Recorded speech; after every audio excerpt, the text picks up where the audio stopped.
রাত পোহালেই তৃণমূলের ২১শে জুলাইয়ের সমাবেশ। ধর্মতলায় জোর কদমে চলছে প্রস্তুতি। এদিকে জেলা থেকে কলকাতায় আসতে শুরু করেছে তৃণমূল কর্মীরা। মুখ্যমন্ত্রী মমতা বন্দ্যোপাধ্যায় ডাকে শুক্রবার থেকে লোক ঢুকতে শুরু করেছে কলকাতায়।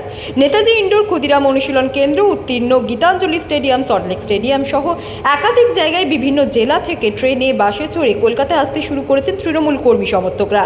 দুটি বড় জয়ের পর এই সমাবেশ নিঃসন্দেহে তৃণমূল কর্মী সমর্থকদের কাছে স্পেশাল। সম্ভবত এবার ২১শে জুলাইয়ের দিকে তাকিয়ে রয়েছে গোটা রাজনৈতিক মহলই। বিভিন্ন ক্যাম্পে থাকা কর্মীদের জন্য বিভিন্ন খাবার রান্না করা হচ্ছে। শিবিরে থাকা তৃণমূল কর্মীদের জন্য স্পেশাল মেনুও রাখা হয়েছে। সাথে রয়েছে স্বাস্থ্যসেবার কেন্দ্র এবং তার পাশাপাশি রয়েছে জোর কদমে নজরদারি চলছে ২১শে জুলাইয়ে তৃণমূল কংগ্রেসের একটা বৃহত্তম রাজনৈতিক কর্মসূচি। এই দিনটি যাতে ভালোভাবে কর্মসূচি করা যায় তার জন্য বেশ কিছুদিন ধরেই চলে কর্মযজ্ঞ। ঠিক একইভাবেই খাবারের মেনুতে রয়েছে ডাল, সবজি, ভাত সহ ডিম। এছাড়াও রয়েছে একাধিক বিষয়ে নজরদারি। দেখুন সেই ছবি।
অধীর চৌধুরী হয়তো বাইরে কোনো ফ্যাক্টর, কিন্তু আমাদের মুর্শিদাবাদে অধীর চৌধুরী আমাদের জনগণের কোনো ফ্যাক্টর নেই। কারণ মমতা ব্যানার্জি যে উন্নয়ন করেছে, আমরা অধীর চৌধুরী আর আগে 3-4বার সাংসদ থেকেছে, তিনি ব্যানার পেস্টন লাগিয়ে মানুষকে ভাওতা দিয়ে মুর্শিদাবাদ জেলা থেকে ভোট নিয়ে এসছে এবং বিজেপির সঙ্গে তিনি ভিতরে আঘাত ছিল, সেটা মুর্শিদাবাদবাসী আমরা বুঝতে পেরেছি।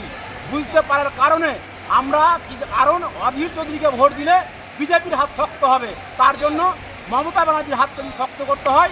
আমরা তৃণমূল কংগ্রেস কর্মী 100 দিনের টাকা পেয়েছি, বাংলার আবাস যোজনার টাকা পেয়েছি মমতা ব্যানার্জি, আমাদের কন্যাশ্রী, রূপশ্রী, যুবশ্রী, যত রকম খাদ্য সুরক্ষা, চাল, ডাল, আটা, গম, যাবতীয় কাজ 72 রকম প্রকল্প মমতা ব্যানার্জি জনগণের স্বার্থে, আমাদের গরিব মানুষের স্বার্থে মমতা ব্যানার্জি করেছে। তার জন্য বিজেপির দালাল অধীরকে পরাস্ত করতে একমাত্র ভরসা আমাদের ইউসুফ পাঠান, মমতা ব্যানার্জি তৃণমূল কংগ্রেসের প্রতীক জোড়াফুল।